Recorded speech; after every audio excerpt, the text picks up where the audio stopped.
229, episode 43 Breaking the Sky Sword Saint 3. Saya menahan ombak kemarahan dan kebencian dan berteriak ke arah penghukum, tunggu. Tunggu saja. Kemudian pesan-pesan dari Rasi Bintang memasuki kepalaku.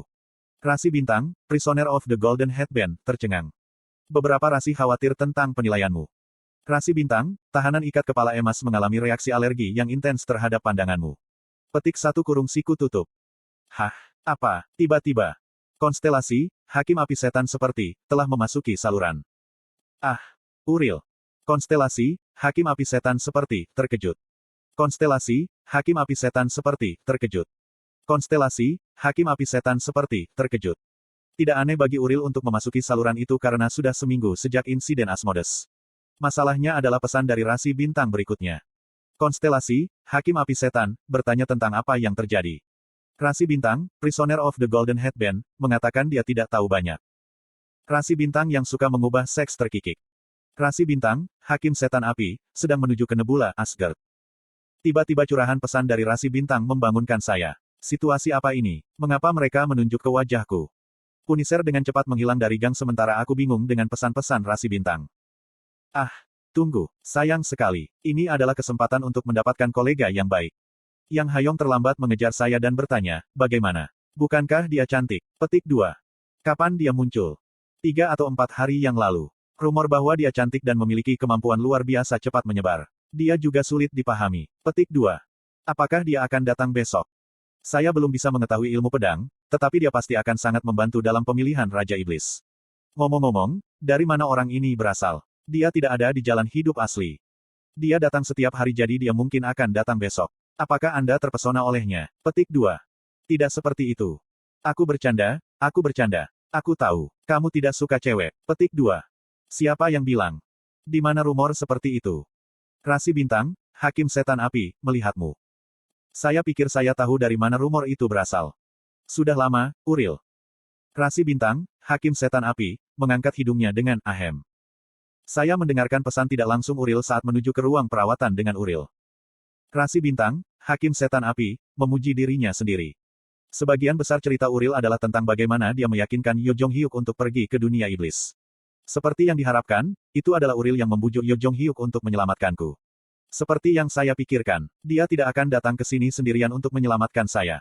Tubuh simbolismu sedang diperbaiki. Anda akan bisa memasukkannya lagi setelah selesai. Petik 2. Rasi Bintang seperti Demon of Fire tersentuh sampai menangis. Ngomong-ngomong, skenario pribadi apa yang kamu berikan pada Yo Jong Hyuk? Akan berbahaya bagi Malaikat Agung untuk merilis skenario pribadi di dunia iblis. Petik 2. Bahkan, berbahaya bagi konstelasi tingkat tinggi seperti Uril untuk datang ke dunia iblis. Nebula Eden memiliki gencatan senjata dengan 72 Raja Iblis dari dunia iblis. Mungkin Uril sadar akan wajah ini dan memanifestasikan dirinya sebagai tubuh simbolik, bukan tubuh inkarnasi. Uril tidak akan begitu tak berdaya melawan Asmodes jika bukan karena ini. Konstelasi, Hakim Api Setan Iblis membuat ekspresi cemberut. Konstelasi, Hakim Api Setan, berkata tidak penting lagi. Begitu hubungan antara Yo Jong Hyuk dan Uril terputus, skenario pribadi Uril telah dihapus secara paksa. Yo Jong Hyuk berkata bahwa ia menerima skenario pribadi lain.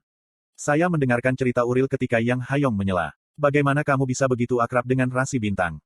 Aku juga Rasi Bintang. Apakah kamu bercanda? Bukankah aku memberitahumu? Yang Hayong memiliki ekspresi yang rumit di wajahnya.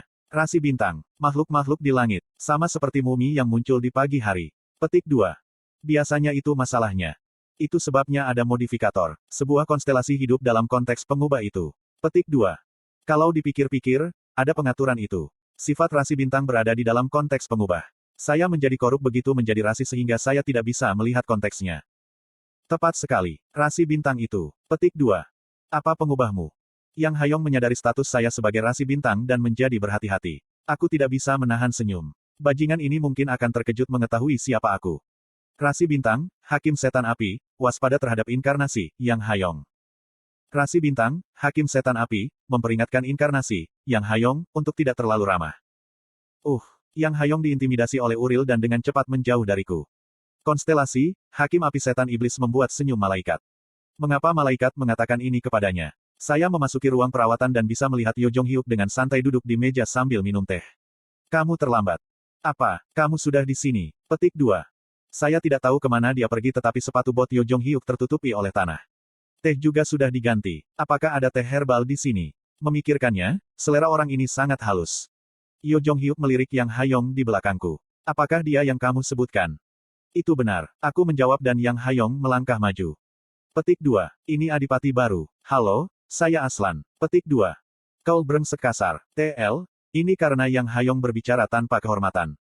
Maaf, aku sebenarnya menyebalkan. TL, saya tahu beberapa orang bingung dengan ini. Yang Hayong adalah laki-laki karena Kim Dokja mengatakan penulis mengambil semua sarannya tentang karakter, selain dari jenis kelamin. Kim Dokja menyarankan agar karakter menjadi wanita cantik tetapi penulis membuatnya menjadi pria cantik. Kemudian Yang Hayong menjawab dengan, bumi adalah satu-satunya tempat yang menilai dengan sampul, ketika ditanya apakah dia seorang pria. Dengan demikian, kemungkinan Yang Hayong memiliki tubuh lelaki tetapi pikiran perempuan, itulah sebabnya ia membalas seperti ini kepada Yo Jong-hyuk. Tatapan mereka berbenturan di udara. Saya merasakan suasananya menjadi canggung dan cepat terganggu. Apakah ini pertama kalinya kamu bertemu? Yo Jong-hyuk, bukankah kamu datang ke sini beberapa hari yang lalu? Petik 2. Tidak ada waktu untuk salam. Maka kolega barumu adalah seseorang yang tidak tahu apakah dia pria atau wanita. Petik 2. Tepat sekali. Aku benci pria yang lemah. Petik 2. Aku tidak lemah. Yang Hayong membusungkan dadanya tetapi dia tidak memasuki mata Yo Jong-hyuk. Dia mungkin memiliki tembok tidak dikenal tetapi kekuatannya masih kurang dibandingkan dengan Yo Jong-hyuk yang transenden. Mereka berdua karakter utama tetapi Yo Jong-hyuk adalah yang pertama. Yo Jong-hyuk pelan-pelan menurunkan cangkir tehnya dan berbicara dengan suara dingin. Dia tidak pantas menunggu. Tentunya si brengsek ini bukan satu-satunya. Petik 2. Saya dengan cepat merespons bukannya Yang Hayong yang tersinggung. Oh, ada satu lagi. Saya belum berbicara dengan orang itu tetapi saya telah menemukan seorang rekan yang layak. Petik 2. Siapa ini? Dia disebut penghukum. Dia muncul beberapa saat yang lalu dan saya pikir dia akan sangat membantu. Petik 2. Ekspresi Yo Jong-hyuk menjadi rumit oleh kata-kataku. Orang itu tidak mungkin. Apa? Mengapa? Aku mencoba untuk mendapatkannya tetapi gagal. Apa yang kamu katakan padanya? Apakah maksud Anda, sesuatu seperti, aku akan membunuhmu jika kamu tidak menjadi kolega saya? Aku terdiam melihat ekspresi marah Yo Jong-hyuk. Yo Jong-hyuk pasti punya alasan bagus jika dia mengatakan ini. Saya tidak tahu, tetapi mungkin dia memiliki hubungan cinta atau benci sebelumnya dengannya. Siapa wanita itu yang memiliki hubungan seperti itu dengan Yo Jong-hyuk? Dia tidak dalam aslinya. Tidak, asli telah sedikit berubah dan mungkin ada cerita baru. Saya harus segera mencarinya. Maka hanya ada satu jalan yang tersisa. Yang Hayong menerima tatapanku dan menjawab dengan ekspresi cemberut. Kenapa? Apa itu? Apakah Anda melakukan apa yang saya minta dengan benar? Aku melakukannya. Bagaimana dengan transenden yang kuceritakan padamu? Saya mendapat jawaban. Datang dan lihatlah. Petik 2. Yo Jong-hyuk mengangkat alisnya ketika dia mendengarkan percakapan antara Yang Hayong dan aku. Transenden, apa yang kau bicarakan? Ah, orang ini bisa berkomunikasi dengan makhluk dari skenario lain. Bukankah dia cukup berguna? Petik 2. Itu adalah skema untuk menarik kemampuan Yang Hayong kepadanya, tetapi ekspresi Yo Jong-hyuk masih masam. Begitu. Itu tidak terbatas pada kolega atau inkarnasi. Jika kami merekrut rasi bintang atau transenden, rasi bintang tidak mungkin. Saya tidak bisa mempercayai mereka. Petik 2. Lalu kamu baik-baik saja dengan transenden. Apakah kamu memikirkan seseorang? Aku mengangguk. Aku akan pergi ke murim pertama. Petik 2. Murim pertama. Ini adalah tempat di mana transenden adalah yang paling melimpah. Aku tahu apa yang kamu pikirkan, tetapi tidak ada jaminan bahwa mereka semua lebih unggul dari rasi bintang. Ada banyak kejahatan besar dan setan besar hadir. Petik 2. Aku tahu tapi tidak ada yang lain. Apakah Anda pikir mereka semua akan membantu Anda hanya karena mereka memiliki sentuhan semangat kesatria? Saya tidak ingat melihat manusia yang baik di antara orang-orang di murim. Petik 2. Saya merasakan dendam yang dalam pada suara Yo Jong-hyuk. Yah, itu tidak masuk akal karena dia sudah mengalami murim pertama dalam regresi terakhir. Namun, yah, setidaknya satu orang mungkin bisa membantu. Saya menyaksikan ekspresi Yo Jong-hyuk yang terdistorsi dan berbicara dengan penuh sukacita. Aku akan meminta bantuan dari Breaking the Sky Sword Sein. Menghancurkan Sein Pedang Langit, salah satu transenden paling kuat di semua jalan hidup. Dia tidak berada di puncak pada saat ini tetapi keterampilannya sudah cukup. Itu karena Breaking the Sky Sword Sein tidak lain adalah Master Yo Jong-hyuk. Kenapa orang itu? Dia adalah eksistensi yang tidak konvensional yang tidak terikat pada kebenaran atau ketidakbenaran. Juga, bukankah wajar untuk memilih tuanmu? Petik 2. Ekspresi Yo Jong-hyuk lebih buruk daripada ketika kisah penghukum itu keluar. Melihat Yo Jong-hyuk yang bingung. Itu benar-benar tidak biasa. Yo Jong-hyuk pucat dan dahinya berkeringat. Benar-benar tidak. Mengapa? Jika aku bilang tidak maka kamu tidak bisa. Orang itu benar-benar tidak akan pernah. Petik 2. Tentu saja, saya membaca Ways of Survival dan tahu mengapa Yo Jong Hyuk bertindak seperti ini.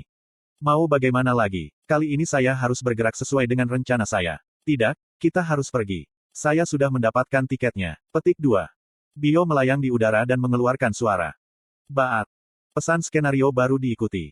Sub-skenario baru telah tiba.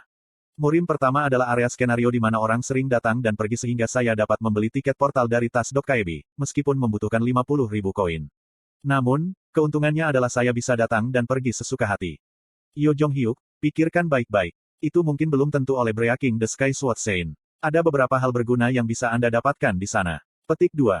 Murim pertama adalah tempat di mana berbagai prajurit dari skenario 20 hingga 40 berkumpul.